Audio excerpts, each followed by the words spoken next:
하나님 말씀 보겠습니다. 하나님 말씀은 마태복음 5장 9절 말씀입니다. 화평하게 하는 자는 복이 있나니 그들이 하나님의 아들이라 일컬음을 받을 것이며. 한 주간도 평안하셨습니까? 오늘 말씀은 화평하게 하는 자입니다. 팔복 중에서 7번째 해당되는 말씀인데요. 주님은 화평하게 하는 자가 복이 있다고 말씀하셨습니다. 그러면 어떤 사람이 화평하게 하는 자일까요? 가장 중요한 것은 하나님을 볼 때에만 화평하게 할 수 있다는 것입니다. 그리고 하나님의 아들이라 일컬음을 받는다는 것은 어떤 의미일까요? 이 말씀은 사람들이 많이 오해하는 구절이기도 합니다. 하나님의 아들이라 일컫는 주제는 하나님이십니다. 내가 아무리 화평을 원하고 노력해도 주변 사람들이 나를 하나님의 아들로 인정하지 않을 것입니다. 그리고 화평하게 하는 것은 단순히 사람들 사이에서 일어나는 싸움을 말리는 어떤 양보와 타협을 이끌어내는 협상이 아니라는 것입니다. 우리는 뉴스에서 평화협정이라는 말을 듣습니다. 팔레스타인과 이스라엘이 전쟁 중에 있는데 이제 그들이 평화협정이라는 것을 맺습니다. 자, 그런데 이러한 평화협정은 철저히 자국의 이익을 바탕으로 한 협정입니다. 그래서 오늘 말씀을 통해서 화평하게 하는 자, 그리고 화평하게 하는 자가 받는 복에 대해서 한번 살펴보겠습니다. 첫째로 생각해 볼 것은 화평하게 하는 자는 누구입니까? 이는 단순히 화평에 속해 있다, 그런 의미가 아니라 화평을 만들어 가는 자입니다. 영어로는 peacemaker, 평화를 만들어 가는 자, 이런 의미가 있습니다. 그래서 화평하게 하는 자는 원래 샬롬의 의미가 있습니다. 샬롬. 이것은 단순히 전쟁이 없는 상태가 아니라 성서 주석가 바클레이는 이렇게 정의합니다. 화평하게 하는 자를 인간의 최고의 선을 이루는데 공헌하는 모든 것이다. 이렇게 정의합니다. 그래서 이 화평은 문제를 피하거나 또 아니면 그런 문제를 피함으로 인해서 생기는 일시적인 것, 또 잠정적인 것, 또 잊어버리는 화평이 아닙니다. 화평하게 하는 것은 적극적이고 능동적인 것입니다. 문제에 직면해서 화평을 만들어가는 것입니다. 단순히 마음에 화평을 가진 사람이나 또 화평을 사랑하는 자가 아니라 적극적으로 화평을 조성해 나간다는 그런 의미가 있습니다. 그래서 평화를 간절히 원하고 또 평화를 유지하기 위해서 할 수 있는 모든 것을 하는 사람을 말합니다. 성경 말씀은 단순히 평화의 중재자인 제3의 입장을 말하는 것이 아닙니다. 그래서 예수님께서 이렇게 말씀하십니다. 마태복음 5장 39절 말씀에 나는 너희에게 이르노니 악한 자를 대적지 말라. 누구든지 내 오른편 뺨을 치거든 왼편도 돌려대며. 마태복음 5장 44절에 나는 너희에게 이르노니 너희 원수를 사랑하며 너희를 핍박하는 자를 위하여 기도하라. 예수님께서 이렇게 말씀하셨습니다. 로마서 12장 17에서 18절 말씀해 보니까 아무에게도 악을 갚지 말고 모든 사람 앞에서 선한 일을 도모하라. 할 수 있거든 너희로서는 모든 사람으로 더불어 평화하라. 그렇습니다. 화평하게 하는 자는 먼저 화평을 만들어 가는 사람을 말합니다. 그래서 화평하게 하는 자는 당사자입니다. 화평하게 하는 자는 실제의 자신의 문제에 부딪혀 있는 사람을 말하는 것이고 주님은 이러한 평화를 만들어 가라고 이렇게 말씀하십니다. 두 번째로 생각해 볼 것은 화평하게 하는 자의 자격이 있습니다. 여러분, 다툼이 일어날 때 그 다툼이 일어나는 원인이 반드시 있습니다. 그러면 그 다툼의 원인은 무엇입니까? 다툼의 원인은 자신의 이익을 먼저 생각할 때 다툼이 일어납니다. 그 결과가 나에게 어떠한 영향을 줄 것인가? 또 그렇게 하면 나에게 어떤 유익이 있는가? 그럼 나는 어떻게 되는 것인가? 이런 것에 초점을 맞추다 보니 다툼이 일어나는 것입니다. 그래서 다툼이 일어나는 궁극적인 그 원인은 인간의 본성의 죄 때문에 일어나는 것입니다. 그래서 야고보서 4장 1절 말씀에 너희 중에 싸움이 어디로 다툼이 어디로 쫓아나느냐 너희 지체 중에서 싸우는 정욕으로 쫓아낸 것이 아니냐. 야고보서 3장 16절 말씀에 시기와 다툼이 있는 곳에는 요란과 모든 악한 일이 있음입니다. 그렇습니다. 따라서 문제의 해결을 가져오고 또 평화를 가져오기 위해서는 무엇보다 자기를 버리는 어떤 절대 중립의 자세가 필요합니다. 그 문제에 대해서 신경질적인 반응이나 아니면 화를 내거나 아니면 자신의 마음을 닫아놓고 남에게서 자신의 의견을 주입시키려 한다면 그 문제는 해결되지 않을 것입니다. 이렇게 하면 평화를 가져올 수 없습니다. 그러면 어떻게 나 자신을 버리고 절대 중립의 가치, 절대 중립에 설 수 있습니까? 그것은 예수 그리스도와 함께 십자가에 못 박혀 죽었음을 인정한 그런 고백이 될 때 믿음의 고백이 있어야 가능합니다. 인간은 스스로 절대 중립의 자세에 설 수 없습니다. 한쪽으로 치우치기 마련입니다. 인정에 치우치거나 아니면 또 혈연 아니면 경험에 치우칠 수밖에 없습니다.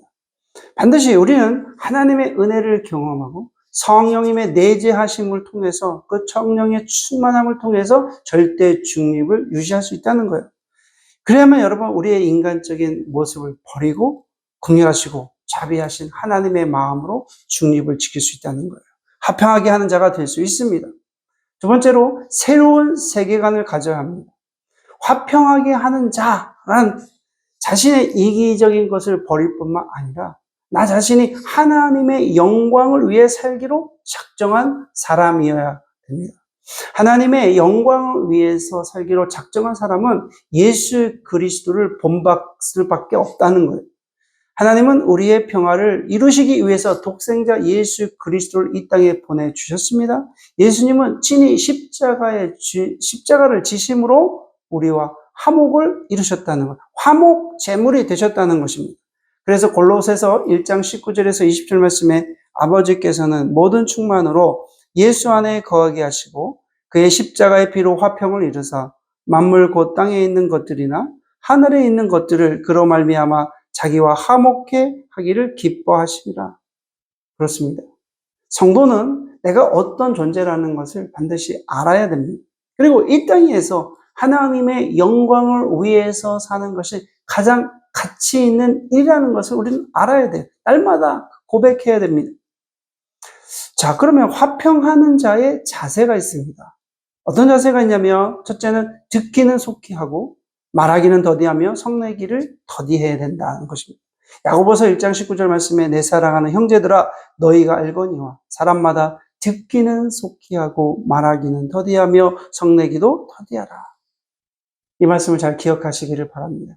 듣기는 우리가 속히 해야 되고 또 말하기나 성내기는 더디해야 될 줄 믿습니다. 두 번째, 원수가 줄이면 먹이고 목마르면 마시게 해야 합니다. 로마서 12장 20절 말씀에 내 원수가 줄이거든 먹이고 목마르거든 마시게 하라. 그리함으로 내가 숯불을 그 머리에 쌓아 놓으리라. 여러분, 성도는 화평하게 하는 자입니다. 성도는 화평을 만들어가는 자예요. 성도는 평화를 가져오는 자입니다. 그렇게 하기 위해서는 날마다 예수 그리스도와 함께 십자가에 못 박혀 죽음으로 또 그런 죽은 자로 인정해야 된다는 거예요. 그리고 예수 그리스도 통해서 변화를 받은 성도는 내 이익을 위해서 사는 것이 아니라 하나님의 영광을 위해서 살아야 된다는 것입니다. 그러므로 주님을 위해 평화의 사도가 되시기를 주의 이름으로 축원해 올립니다. 평화를 만드는 피스 메이커가 되시기를 주님의 이름으로 축원합니다. 그러면 성도는 누구와 화평해야 됩니까? 첫째는 하나님과 화평해야 됩니다. 고린도 후서 5장 20절 말씀에 그러므로 우리가 그리스도를 대신하여 사신이 되어 하나님이 우리를 통하여 너희를 권면하시는 것 같이 그리스도를 대신하여 간청하노니 너희는 하나님과 화목하라. 여러분, 우리가 하나님과 화목하지 않으면 화평하게 살 수 없습니다. 죄는 하나님과 화목하지 못하도록 만듭니다. 그러므로 날마다 우리가 하나님 앞에 죄를 자복하고 드러낼 때 하나님께서는 우리를 사랑으로 용서하시고 인도하신다는 거예요. 품어주신다는 거예요. 하나님과 친밀한 관계를 유지할 때 우리는 화평한 사람이 될 수 있다는 거예요. 두 번째로 믿는 형제끼리 화목해야 합니다. 데살로니가전서 5장 13절 14절 말씀에 사랑 안에서 가장 귀히 여기며 너희끼리 화목하라. 또 형제들아 너희를 권면하노니 규모 없는 자들을 권계하며 마음이 약한 자들을 안위하고 힘이 없는 자들을 붙들어주며 모든 사람을 대하여 오래 참으라. 이렇게 말씀합니다. 또한 예수님께서 마태복음 5장 23절 24절 말씀에 그러므로 예물을 제단에 드리다가 거기서 내 형제에게 원망 들을 만한 일이 있는 줄 생각나거든 예물을 제단 앞에 두고 먼저 가서 형제와 화목하고 그에 와서 예물을 드리라. 여러분, 형제끼리 먼저 화목해야 된다 이렇게 주님이 말씀하신 것입니다. 특히 마음이 약하고 연약하고 또 여러분 힘들어 고통받는 그런 사람들을 우리가 붙들어주고 모든 사람들에 대해서 오래 참아야 된다는 말씀입니다. 그리고 세 번째는 모든 사람과 화평해야 됩니다. 로마서 12장 18절 말씀에 할 수 있거든 너희로서는 모든 사람과 더불어 평화하라. 데살로니가전서 5장 15절 말씀에 삼가 누가 누구에게든지 악을 갚지 말고 오직 빛에 대하든지 모든 사람을 대하든지 항상 선을 쫓으라. 여러분 히브리서 12장 14절 말씀에 모든 사람으로 더불어 화평함과 거룩함을 쫓으라. 이것이 없이는 아무도 주를 보지 못하리라. 여러분 원수조차도 사랑하라는 말씀입니다. 마태복음 5장 43절 44절 말씀에 또 내 이웃을 사랑하고 내 원수를 미워하라 하였다는 것을 너희가 들었으나 나는 너희에게 이르노니 너희 원수를 사랑하며 너희를 핍박하는 자를 위하여 기도하라. 이렇게 주님께서 말씀하셨습니다. 성도는 무엇보다도 하나님과 화목해야 돼요. 그리고 형제와 자매와 함께 화목해야 돼요. 그리고 할 수 있으면 모든 사람들과 화목해야 됩니다. 그리스도의 십자가 사랑을 받은 성도는 원수조차도 품을 수 있는 신앙인이 되어야 됩니다. 모든 사람들과 주님의 이름으로 화목을 이루시기를 주님의 이름으로 축원해 올립니다. 그러면 이제 화평하게 하는 자가 받는 복이 있습니다. 화평하게 하는 자들에게는 하나님의 아들이라 일컬음을 받는 그 약속을 해주셨습니다. 여러분 하나님의 아들이라 일컬음을 받는다는 것은 가장 높은 놀라운 명예이고 또 가장 귀중한 하나님의 선물입니다. 여기서 우리가 생각해야 될 단어는 일컬음을 받을 것이다. 일컬음을 받는다는 말은 그 모두가 하나님의 결정에 달려 있음을 나타내는 거예요. 인간이 스스로 나 자신이 하나님의 아들로 설 수 있습니까? 만들 수 있습니까? 하나님이 나를 창조하시고 예정하시고 또 섭리하시고 또 부르시고 그래서 가능하게 된 것입니다. 하나님의 부르심은 나 인간이 나라는 존재가 어떠한 사람인가를 어떤 존재인가를 하나님께서 인정하시는 것입니다. 그래서 로마서 8장 17절 말씀에 자녀이면 또한 후사 곧 하나님의 후사요 그리스도와 함께한 후사라고 말씀하고 있습니다. 예수님께서 요단강에서 세례를 받고 올라오실 때 그때 하늘에서 음성이 들립니다. 마태복음 3장 17절 말씀에 하늘로부터 소리가 있어 말씀하시되 이는 내 사랑하는 아들이요 내 기뻐하는 자라 하십니다. 말씀하십니다. 이것은 하나님의 아들이라고 일컬음을 받았다는 거예요. 이것은 여러분 예수님의 십자가의 죽음을 동일시하는 우리에게도 나타납니다. 예수님께서는 영원전부터 하나님의 아들이셨어요. 우리는 여러분 예수님의 십자가를 통해서 하나님의 아들이라 일컬음을 받은 것입니다. 하나님께서는 우리가 예수님처럼 이 땅에서 화평하게 하는 그런 모습을 보실 때 하나님께서 얼마나 기뻐하시고 춤을 출 정도로 우리를 자랑스럽게 여기신다는 것. 우리 모두가 삶의 자리에서 화평을 만들어 가시고 세워가고 또한 평화의 공동체가 되시길 주님의 이름으로 축원해 올립니다. 기도하시겠습니다. 하나님 아버지 감사합니다. 화평하게 하는 자는 복이 있나니 그들이 하나님의 아들이라 일컬음을 받을 것이라고 그렇게 말씀하셨습니다. 주님이 말씀하신 7번째의 복을 저희들이 잘 기억해서 우리가 이 땅에서 피스메이커가 되기를 원합니다. 화평을 만들어가는 자가 되기를 원합니다. 하나님 오늘 말씀을 잘 기억해서 우리가 그런 공동체가 되기를 원합니다. 우리가 서로를 사랑하고 또 하나님께서 우리를 용서하신 것 같이 우리가 원수조차도 용서하는, 그래서 평화를 만들어가는 하나님의 거룩한 자녀가 될 수 있도록 도와주옵소서. 예수님의 이름으로 기도드립니다. 아멘.